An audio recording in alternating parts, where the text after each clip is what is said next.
സൂര്യാതപത്തിൽ വിയർത്ത India. സൂര്യാതപം കാരണം മരണപ്പെട്ടത് 110 പേർ. മാർച്ച് 1 മുതൽ ജൂൺ 18 വരെയുള്ള കണക്കാണിത്.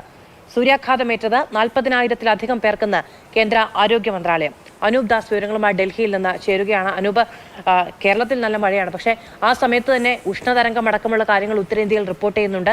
അതിനിടയിലാണ് ഈ കണക്ക് വരുന്നത്. 110 പേർക്ക് ഇതുവരെ പരിക്കേറ്റിട്ടുണ്ട്, സൂര്യാഘാതമേറ്റിട്ടുണ്ട് 40,000-ലധികം പേർക്ക് എന്നുള്ളതൊക്കെ റിപ്പോർട്ടുകൾ. എങ്ങനെയാണ് കേന്ദ്ര ആരോഗ്യ മന്ത്രാലയം ഈ കാര്യങ്ങളെ കാണുന്നത്? എത്രത്തോളം ജാഗ്രതാ നിർദ്ദേശമുണ്ട്?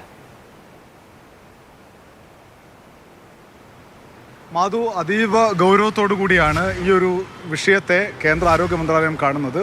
നമ്മുടെ രാജ്യം ഇതുവരെ അഭിമുഖീകരിച്ചതിൽ ഏറ്റവും ദൈർഘ്യമേറിയ സൂര്യാതാപമുള്ള കാലം എന്നതാണ് ഈ വർഷത്തിൻ്റെ പ്രധാനപ്പെട്ട പ്രത്യേകത. ഇപ്പോഴും ഈ സൂര്യാതാപത്തിൻ്റെ പ്രശ്നങ്ങൾ അവസാനിച്ചിട്ടില്ല. ഇനിയും 2-3 ആഴ്ചക്കാലം വലിയ ബുദ്ധിമുട്ട് ഉത്തരേന്ത്യയിലെ ചില സംസ്ഥാനങ്ങൾ, പ്രത്യേകിച്ച് ഡൽഹിയും ഉത്തർപ്രദേശും ഉൾപ്പെടെയുള്ള സംസ്ഥാനത്തെ ആളുകൾ നേരിടേണ്ടി വരുമെന്ന് കേന്ദ്ര ആരോഗ്യ മന്ത്രാലയം മുന്നറിയിപ്പ് നൽകുന്നുണ്ട്. ഇന്നലെ ആരോഗ്യമന്ത്രി രാജ്യത്താകമാനമുള്ള ആശുപത്രികൾക്ക് ഒരു നിർദ്ദേശം നൽകിയിട്ടുണ്ട്. കാരണം ഉഷ്ണതരംഗം രൂക്ഷമായ സ്ഥിതിയിൽ ആ നിർദ്ദേശത്തിൽ പറയുന്നത് മുഴുവൻ ആശുപത്രികളും പ്രഥമ പരിഗണന ഈ ഉഷ്ണതരംഗവുമായി ബന്ധപ്പെട്ട കേസുകൾക്ക് നൽകണമെന്നുള്ളതാണ്.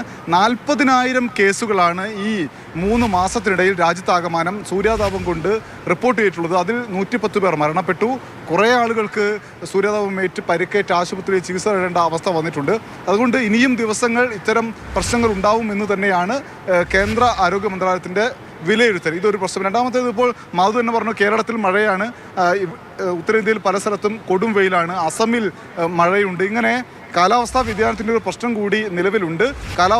കേരളത്തിൽ ഇപ്പോൾ മഴ പെയ്യേണ്ട സമയമാണ്, പക്ഷേ മറ്റ് പലയിടങ്ങളിലും കാലാവസ്ഥാ വ്യതിയാനത്തിൻ്റെ കുഴപ്പങ്ങളുണ്ട്. അതുകൂടി ഗൗരവത്തോടെ പരിഗണിക്കാൻ കേന്ദ്ര സർക്കാർ ആലോചിക്കുന്നുണ്ട്. അനൂപ് ദാസാണ് വിവരങ്ങൾ നൽകിയത്.